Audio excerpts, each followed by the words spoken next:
Hello class, welcome. This is GHSS 2901, Special Topics, Social Sciences, and specifically this class is Economic History. I'm delighted to have you in this class. I'm very excited to teach it.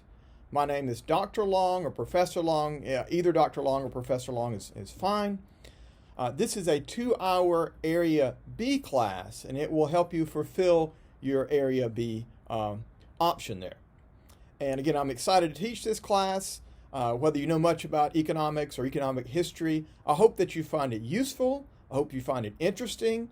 We will begin really at the beginning of recorded history, and we'll go through up to the modern era, up until the COVID pandemic, actually.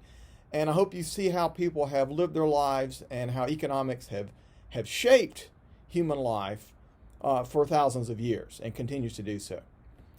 So our class is completely online. It is asynchronous.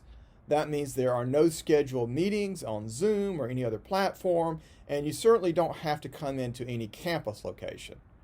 Now, I'm based on the Floyd campus. I also teach online quite a bit.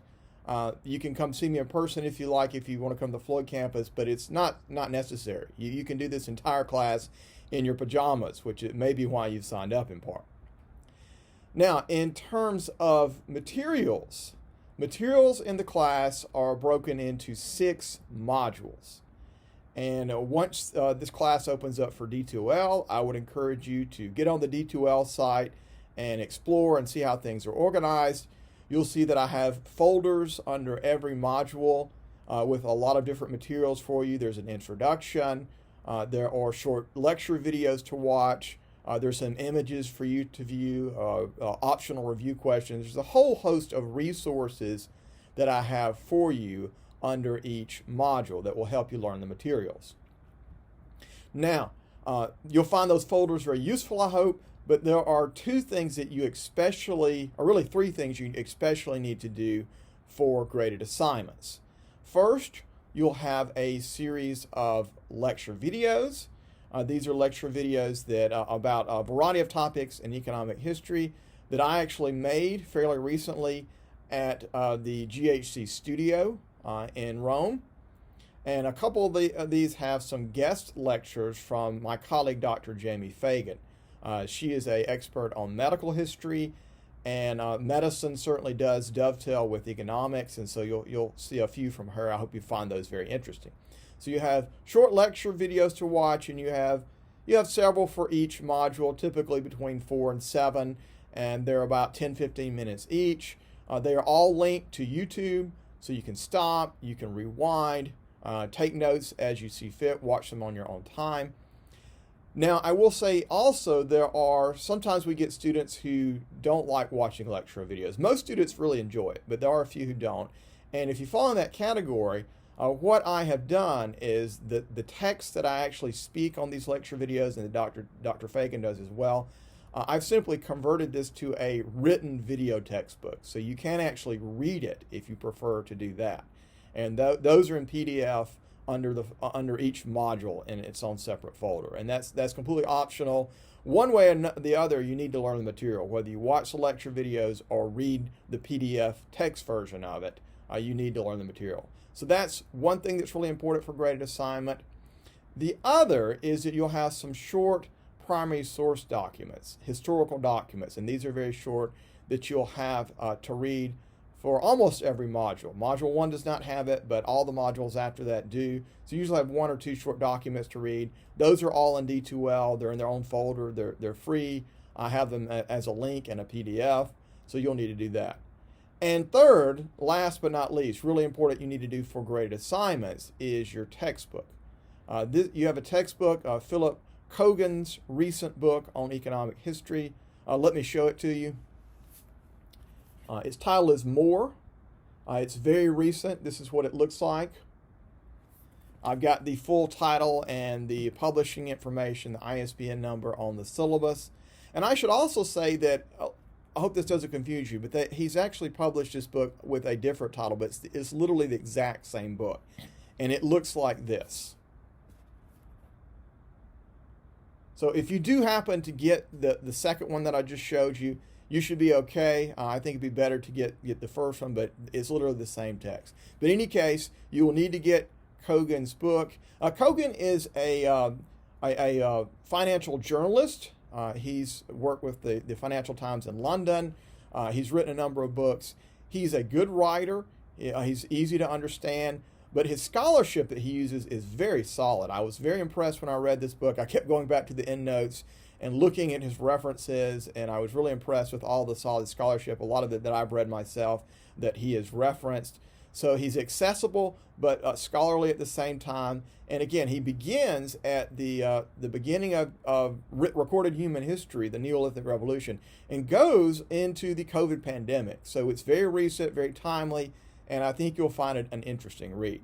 So you have readings from his book for every module, usually a couple of chapters. It's laid out on the syllabus as well. And I will post announcements beginning already with a welcome announcement that tells you what you need to read and watch for every module. So for Kogan's textbook as well, let me just mention one other thing. I would encourage you to purchase it as soon as possible. You should be able to get it at the GHC bookstore or online. It doesn't matter to me. Either one is fine. I have put the readings from his textbook for the first module rather up on D2L in a PDF. There's copyright issues of going much further, but the reason I've done that is if you run into any difficulty getting the textbook early on, you can still read it for the first module in D2L using that PDF. That said, please, please, please do not procrastinate, do not wait around to get a hold of his textbook. Our class is online, but this is an 8-week class, so we move pretty quickly. So you will need his book pretty soon. You'll need to start reading it pretty soon. So go ahead and get it. Go ahead and order it one way or the other and begin using it. Because after the first module, I just, because of copyright issues, cannot give you any further access myself. So you have videos to watch, lecture videos, short primary sources, and your textbook to read. So what about assignments? You may be wondering, what kind of assignments do I have? Well, as I mentioned, all the materials are broken into 6 modules, and there are 2 graded assignments for each module. These are all in D2L. You do them all in D2L. The first is a quiz. Each module has a quiz based on the lecture videos, based on your textbook readings. It's a multiple choice quiz, and you can attempt it as many times as you want. The way I set it up in D2L, this is to give you practice, to help you learn the material. You have as many attempts as you want, and D2L will take the highest one. Now, there are real deadlines for the quizzes, and after the deadline's passed, you can't take it anymore. So you have to manage your time, though. So that's the first assignment of the quizzes, and the quizzes from Module 2 through 6 will have 5 additional questions based on your primary source readings, and I'll have instructions in my announcements about that. So each module will have a quiz, and the second graded assignment will be a discussion. There'll be a discussion, usually two paragraphs. Sometimes you might write a little more based on what we've covered in that module, and I'll have instructions on where to access the discussions as well. So the discussions will give you some chances to write about what you've learned, also to interact with your classmates. You're required to respond to them on there. I think you'll find that a very interesting and stimulating part of the class. So again, each module will have a quiz and a discussion. Also, about halfway through, there'll be a midterm exam that covers modules 1 through 3. It's a 50-question multiple choice exam. Now, unlike the quizzes, you only get one attempt to take it, and it is a timed exam. You will take it in D2L. You don't need to come onto a campus or use Respondus Lockdown or anything like that, but it is a timed exam, so you definitely need to study for that. The quizzes are open book. It's practice. The exams are timed, and you get one shot at it. So there's a midterm halfway through, and then a final that covers modules 4 through 6, also 50 multiple choice questions at the very end. So those are your assignments, by and large. I encourage you to read the syllabus very carefully as well. It details all my policies, all the deadlines. Also familiarize yourself with D2L.